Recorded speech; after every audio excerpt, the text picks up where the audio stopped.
We continue in our journey through Shemona Esrei, and we find ourselves today in the bracha of Barech Aleynu. This bracha is when we request parnasa, we request a livelihood from HaKadosh Baruch Hu. Now the truth is, the bracha really sounds like it's talking much more to the farmer, to the agrarian. Barech Aleynu Hashem Elokeinu hashana hazos. Bless HaKadosh Baruch Hu this year, ve'es kol minei svua tova, and all of its growth, all of the grain should be for good. But of course, although the bracha is speaking from an agricultural perspective, we understand that the grain represents the bounty of our labor, represents the fruits of our labor. And so it's in this bracha that we highlight the fundamental belief that everything we have in life is from HaKadosh Baruch Hu. Like the Gemara says, that mizonosov shel adam kitzuvno mi Rosh Hashanah. Every single Rosh Hashanah, HaKadosh Baruch Hu decides how much each of us is going to allocate. He decides how much money we're going to make and how much money we're going to lose. Now, of course, that divine judgment or that divine decree does not free us from putting in effort. Remember, HaKadosh Baruch Hu goes ahead and decrees that I'm going to have a certain amount of parnasa, but that requires of me to do the requisite work. That requires of me to do the requisite heavy lifting, to expect God to do His part and me do absolutely nothing. That's not fair.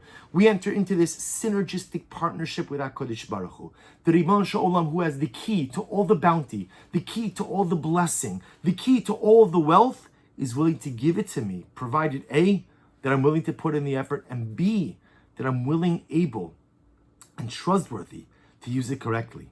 But before we go into the depth of this bracha, which Emir Hashem will do in the coming shiurim, the Seder Hayom points out something fascinating. He says, if you notice, the order here is very significant. In the previous bracha, Rifa'inu Hashem Minei Rafeh, we ask HaKadosh Baruch Hu for physical healing. Ribbon Shalom, take care of my physical health.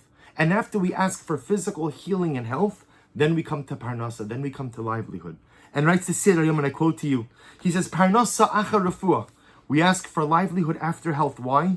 Shekisha adam chole ein mavakish alamazon. Because when I'm sick, I don't ask about my paycheck. When I'm sick, I'm not worried about my wallet. I'm not worried about my bank account.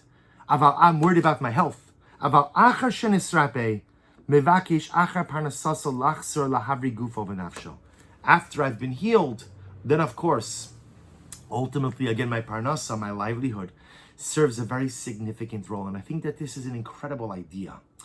That life is all about this hierarchy. And Shemona Esrei teaches us about this hierarchy. You know, sometimes when you're having a problem, so someone, a very well-meaning individual, will say, well, at least you have your health.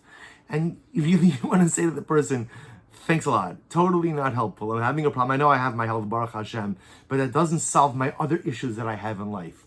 But Shemona Esrei teaches us is to be sensitive to the beautiful brachos we have. Sometimes we become so fixated on what we lack that we don't really pay attention to what we have. So in the bracha of Rifa'inu, I'm saying, Hashem, heal me. And we all know, if you've ever been sick, or if you've ever had a family member who's been sick, and as you daven for their refuahs, you daven for them to be healed, all that matters to you in the world is that they be healed. In that moment, if someone were to come to you and talk about your parnasa, talk about your livelihood, talk about the business deal, talk about anything else, you say, it doesn't matter to me. I don't have the bandwidth for that. I can't talk about that now. Right now, all I care about is that I'm spared from this illness. My loved one is spared from this illness. But then something amazing happens.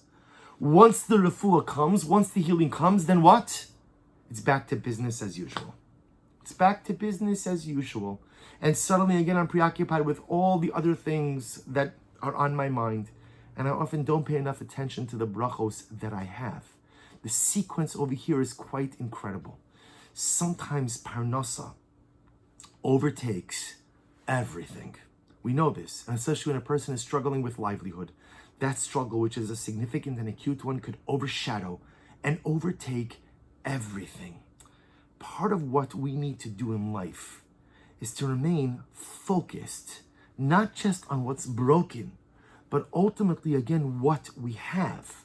And even once that which is broken is repaired, don't take it for granted and move on to the next thing, but continue to appreciate it. You see, just the bracha, go, I'm davening, Rifa'inu Hashem Minei Rafeh. Please, HaKadosh Baruch Hu, just heal me. I don't want anything else. Just heal me. Just heal me. Because when you're in crisis, when your health is at stake, all I want is to be healed. All I want is health. All I want is healthy children, a healthy spouse, a healthy family. But sometimes once you have it, you forget about it. And you just move on to the next thing, it's okay to ask for the next thing. It's okay to ask for parnasa. But while asking for parnasa, while asking for your livelihood, never forget to thank HaKadosh Baruch Hu for the refuah, for the health, and for all the other brachos that He has already given you. Wishing everyone a wonderful day.